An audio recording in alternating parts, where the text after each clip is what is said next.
Hello aspirants, welcome to study IQ optionals channel. आप सभी का स्वागत है हमारे ऑप्शनल चैनल के ऊपर।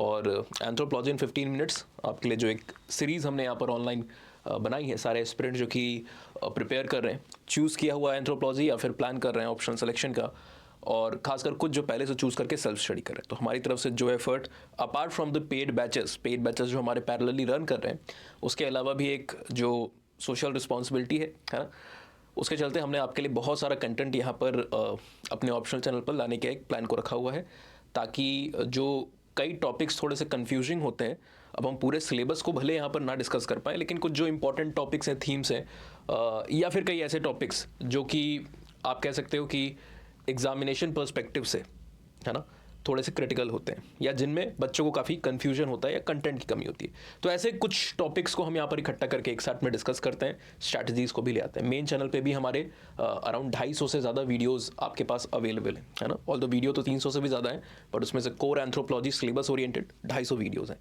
तो हर किसी लेवल पर आप प्रिपेयर करना शुरू कर चुके हो, हमारे बैचेस में एनरोल्ड हो, अगर आपको रिफ्रेश करने के लिए एक extra perspective apart from the class, because no two lectures can be same, है ना। हम कोई पन्ना या कॉपी लेके यहाँ पर नहीं उस चीज़ को पढ़ा रहे हैं, जैसे कई बार हमारे स्कूलों कॉलेजेस में होता है। तो जो भी हम जितने बार भी डिस्कस करते हैं, तो कुछ ना कुछ नया निकल करके आता है, ठीक है ना। एग्जाम्पल, स्टडीज़, कुछ ना कुछ नया ध्यान में आता है। तो यहाँ पर आज के लेक्चर में anthropology in 15 minutes we are going to discuss the topic of what is reciprocity, ठीक है। रेसिप्रोसिटी की बात करते हैं, टाइम नहीं वेस्ट करेंगे, वैसे भी 15 मिनट का ही हमारे पास समय है। देखिए, जब आप पेपर 1 के अंदर में, है ना, यूनिट 3 को एक्सप्लोर करते हो, it is basically about economic organisations, the principles of economy, do they work, the formal principle of economy, do they work in the primitive economy like they work in the contemporary society or the modern economies। तो एक ये debate वहाँ पर है, सब्सटेंटिविज्म, जिसके ऊपर भी हम वीडियो लेके आएंगे, सब्सटेंटिविज्म वर्सेस जो आपका फॉर्मलिज्म है। एंड ऑल्सो वहाँ पर आप अलग अलग तरीके के मोड ऑफ सब्सिस्टेंस के बारे में पढ़ते हो, प्लस कई प्रकार के जो एक्सचेंजेस हैं, ठीक है ना, मार्केट नॉन मार्केट टाइप के जो एक्सचेंजेस हैं, उनको भी हम वहाँ पर पढ़ते हैं। तो ऐसे ही में एक ये टॉपिक आपका आता है यूनिट 3 के अंदर में, जो कि है रेसिप्रोसिटी। तो सिंपल भाषा में किसी भी चीज़ को समझने के लिए उसकी एक डेफिनेशन अगर हमारे सामने हो तो थोड़ा सा आसान हो जाता है। रेसिप्रोसिटी को आप कैसे डिफाइन कर सकते हो, अगर आपसे कोई पूछे, आप कह सकते हो कि रेसिप्रोसिटी इज नॉन मार्केट या non money, non market exchange, ठीक है, जो कि आपको कुछ इंडिविजुअल्स के बीच में देखने को मिल रहा होता है ना। कई बार जब आप डेफिनेशंस को या फिर मटेरियल को पढ़ते हो, तो वहां पर एक चीज़ लिखी होती है कि क्लोज रिलेटेड इंडिविजुअल्स या क्लोज किन्स के बीच में आपको ये रेसिप्रोसिटी देखने को मिलती है, या रेसिप्रोसिटी का बिहेवियर या इस तरीके का एक्सचेंज आपको देखने को मिलता है। But it is not 100% true, है ना। हाँ, ज़्यादातर केसेस में 60-75% केसेस में जो अलग अलग तरीके की रेसिप्रोसिटीज़ हैं, वो क्लोज एसोसिएटेड मेंबर्स, किन्स हो सकते हैं, किन्स नहीं भी हैं तो वहाँ पर फ्रेंड्स भी हो सकते हैं, इनके बीच में होता है। ये स्टेटमेंट गलत नहीं है पूरी तरीके से, लेकिन बहुत सारे ऐसे भी केसेस हैं जहाँ पर स्ट्रेंजर्स के बीच में भी आपको ये exchange non money non market exchange देखने को मिलता है। I hope you do get that point, non money और non market. Most of the exchange, for example, आप बाजार में सब्जियाँ खरीदने जाते हो, ग्रोसरी खरीदने जाते हो, आजकल तो ऑनलाइन का ज़माना है, क्विक कॉमर्स, है ना। सो आप क्या कर रहे हो, आप ये मार्केट एक्सचेंज के अंदर में पार्टिसिपेट कर रहे हो कि एक किसी ने प्रोड्यूस किया किसी जगह पर, ठीक है, किसान है, उसने प्रोड्यूस किया किसी चीज़ को, या फिर कोई चीज़ है जो कि प्रोसेस हुई फैक्ट्री के अंदर में, अब वो चीज़ दुकानों पर आई है या मंडियों के अंदर में आई है, वहाँ पर उसको कोई सामग्री को बेच रहा है और आप जा करके उसको लोगे। तो ये क्या है, आपका मार्केट एक्सचेंज है। मार्केट एक्सचेंज में दो चीज़ें होती हैं। सबसे पहला तो एक मीडियम ऑफ एक्सचेंज होता है, जिसके बदले में कुछ चीज़ आपको मिले, जो कि आपका क्या होता है, करेंसी होता है, ठीक है ना, या आपका बेसिकली मनी जिसको आप कह सकते हो, ठीक है। अलग अलग देशों में अलग अलग करेंसी, अलग अलग सभ्यताओं समाजों में अलग अलग टाइम में अलग अलग करेंसी और मनी आपको वहाँ पर देखने को मिल सकता है। नाउ एक फिक्स्ड यहाँ पर आपको रेट भी देखने को मिलेगा, जिसके ऊपर और जिसके तहत ये क्या होगा, ये एक्सचेंज आपको देखने को मिलेगा। That can be bargain, but वहाँ पर एक स्पेसिफिसिटी, एक स्पेसिफिक अमाउंट रहेगा, ठीक है ना, जिसको हम क्या बोलते हैं, प्राइस बोलते हैं। तो मार्केट के अंदर में जो exchanges, they are characterized by this medium and rate, that is money, currency और the prices and the prices in fact, ठीक है। तो यहां पर ऐसा कुछ भी नहीं हो रहा है, मार्केट से इतर ये एक्सचेंज हो रहे हैं। यहाँ पर मीडियम की कोई ज़रूरत नहीं है, यहाँ पर प्राइजेस का कोई इंपॉर्टेंस नहीं है, यहाँ पर सेलर और बायर जैसी एस्पेक्ट आपके बहुत ज़्यादा इंपॉर्टेंस नहीं रखते हैं। और साथ ही साथ नॉन मनी यहाँ पर लिखा हुआ है, तो जाहिर सी बात है आप समझ ही रहे हो, क्योंकि मनी और मार्केट आपस में जुड़े हुए होते हैं। ठीक है, अब जब हम रेसिप्रोसिटी के टाइप्स को देखेंगे तो scholars like Marshall Sahlins, scholars like जब आप रेमंड फर्द की बात करते हो, they have enormously studied the various society and economic aspect, economic anthropology के अंदर में बहुत सारा कंट्रीब्यूशन इनका। और Sahlins for that matter has also categorize this reciprocity into 3 types. Marshall Sahlins, जिनका वो कोड तो आपको याद होगा, बहुत इंपॉर्टेंट है इकोनॉमिक एंथ्रोपोलॉजी में, kinship is to rest what, money is to west. हर जगह पर हम बार बार इस चीज़ को कहते हैं, बच्चे बच्चे की जुबान पे होता है ये, और होना भी चाहिए, ठीक है ना। तो इन्होंने रेसिप्रोसिटी को 3 भागों में बांट दिया हुआ है। एक रेसिप्रोसिटी जिसको ये बोलते हैं कि जनरलाइज रेसिप्रोसिटी है, दूसरी रेसिप्रोसिटी जो बैलेंस रेसिप्रोसिटी है, और तीसरी जिसको ये नेगेटिव रेसिप्रोसिटी बोलते हैं, ठीक है ना। क्या क्या? Generalized, balanced and negative reciprocity, 3 तरीके की रेसिप्रोसिटी इन्होंने यहाँ पर बताई हुई है। अब हम कैसे इसके अंदर में डिफरेंशिएट करें। नाउ कहीं पे भी आप जाते हो तो आपको इसके बारे में सीधा एक्सप्लेनेशन दिया जाता है, लेकिन आप उस एक्सप्लेनेशन से बेहतर होगा कि आप पहले प्रिंसिपल समझ लो, जिसके आधार पर हम ये टाइप्स या ये क्लासिफिकेशन कर रहे हैं। तो basically when the scholars like Sahlins and others who have also tried to classify reciprocity into various categories, इन्होंने कुछ प्रिंसिपल्स का सहारा लिया है टू क्लासीफाई, है ना, कुछ सिद्धांत। कौन से प्रिंसिपल है वो? प्रिंसिपल्स लाइक कि भाई अमाउंट का फिक्सेशन वहां पर किस प्रकार से हो रहा है, अमाउंट, क्वालिटी एंड क्वांटिटी, ठीक है। और अमाउंट, जब आप यहां पर क्वांटिटी को चाहो तो अलग से क्वालिटी के साथ ना लिख करके यहां पर भी आप लिख सकते हो, यहां पर भी आप उसको लिख सकते हो, ठीक है। और तीसरा होता है टाइम या फिर ओकेजन। ओकेजन, इन 3 चीज़ों के आधार पर, इन 3 प्रिंसिपल्स के आधार पर ये तीनों क्लासिफिकेशन, या ऐसे ही और स्कॉलर्स ने जो अपने अपने क्लासिफिकेशन दिए हैं वो किया गया। नाउ ये क्या है ये प्रिंसिपल? देखिए, जब भी आप कोई चीज़ एक्सचेंज कर रहे हो, फॉर एग्जाम्पल आपका नेबर आपके पास आया और उसने कहा कि मेरे घर में शक्कर ख़त्म हो गई है, ठीक है, शुगर जो है वो नहीं है मेरे यहाँ, चीनी नहीं है, कुछ भी नहीं है, चाय पत्ती नहीं है, कुछ भी आर्टिकल आपसे कहता है ख़त्म हो गई है, तो वो आपसे बोरो करने के लिए आया हुआ है। इमीडिएट वो मार्केट में नहीं जाना चाहता, आप बगल वाले अपार्टमेंट में फ्लैट में रहते हो, सामने एक दरवाजे की दूरी है, तो आप ड्रेसअप हो करके मार्केट जाएगा, जो कि बहुत पास भी हुआ तो भी वहाँ पर जाएगा, लाइन अगर है तो फिर वहाँ ट्रांजैक्शन करेगा, चीज़ों को ले करके आएगा, ऑल दिस, है ना। उससे बढ़िया उसने सोचा कि चलो अभी ले लेते हैं बाद में। तो अब ये ऐसी चीज़ है जो कि हो सकता है कि आप वापस मांगने तो जाओ ना, है ना।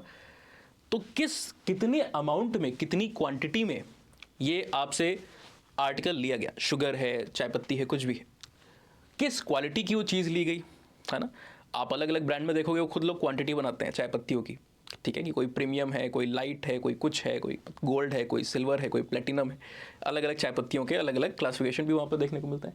और टाइम और ओकेजन क्या है, क्या कोई रैंडम टाइम ओकेजन है, कोई कुछ एक्सचेंजेस होते हैं, कोई ट्रांजैक्शन होती है जो कि हो सकता है बर्थडे पे हो, आप शादियों में अक्सर लोग देते हो, एक दूसरे को चीज़ें दिया जा रही हैं, एक्सचेंज की जा रही है ना, या दिया जा रहा है बेसिकली, उस समय तुरंत तो नहीं लिया जा रहा है, तो वहाँ पर भी क्या आपको एक एक्सचेंज देखने को मिल रहा है, ठीक है। तो ओकेजन क्या है?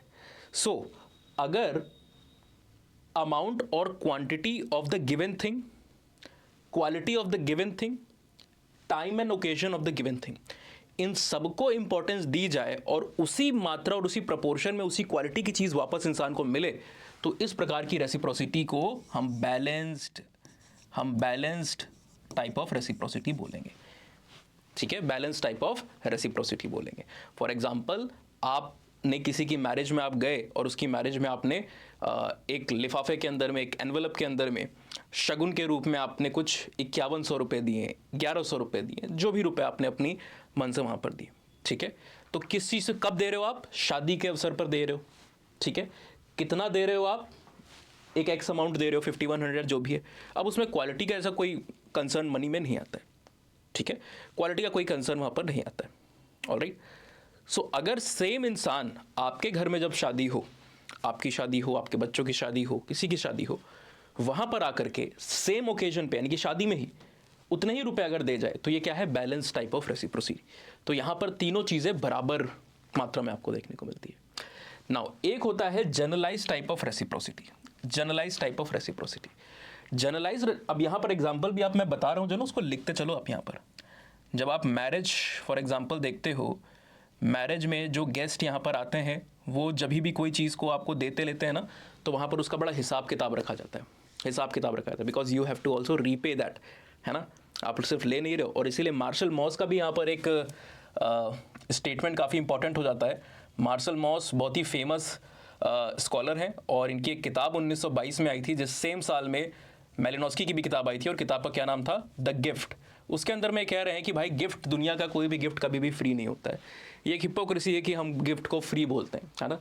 गिफ्ट हमेशा देने वाले से इनएलिनेबल रहता है, उससे कभी अलग नहीं होता है, पृथक नहीं होता है, उसके साथ जुड़ा हुआ होता है। और वो आपके ऊपर एक लाइबिलिटी को लेकर के आता है, एक ऑब्लिगेशन को लेकर के आता है, and you have to reciprocate. उसको आपको क्या करना है, रेसिप्रोकेट करना होता है, ठीक है। तो भले शादी में आपको गिफ्ट मिल रहा है, वहाँ पर आप कुछ दे नहीं रहे हो, बट अल्टीमेटली एक पॉइंट पर जाकर के आप उस चीज़ को वहाँ पर दोगे, ठीक है ना, उस चीज़ को वहाँ पर आप दोगे। आई hope you do get the point. Now जब यहाँ पर गुड्स की बात हो रही है, जब यहाँ पर गुड्स की बात आप देखने को मिल, सॉरी जनरलाइज की बात हो रही है, तो जनरलाइज के अंदर में दीज डायमेंशंस और these principles are not very much valued, इनको उतनी ज़्यादा इंपॉर्टेंस नहीं दी जाती है। इसीलिए इस प्रकार के जो एक्सचेंज है इनको अनस्टिपुलेटेड भी बोला जाता है, अनस्टिपुलेटेड भी बोला जाता है, ठीक है ना। मतलब क्या है कि वहां पर इतनी ज़्यादा भूमिका, इतनी ज़्यादा इंपॉर्टेंस नहीं प्लेस की जा रही है, आपसे एक्सपेक्ट नहीं किया जा रहा है कि आप इमीडिएट कोई रिटर्न करो, या आप करो भी उस चीज़ को रिटर्न, ठीक है ना। तो ऐसा किसके बीच में देखने को मिलेगा, जो बहुत ही क्लोज किन्स हैं, बड़े करीबी लोग हैं, है ना, उनके बीच में देखने को मिलेगा।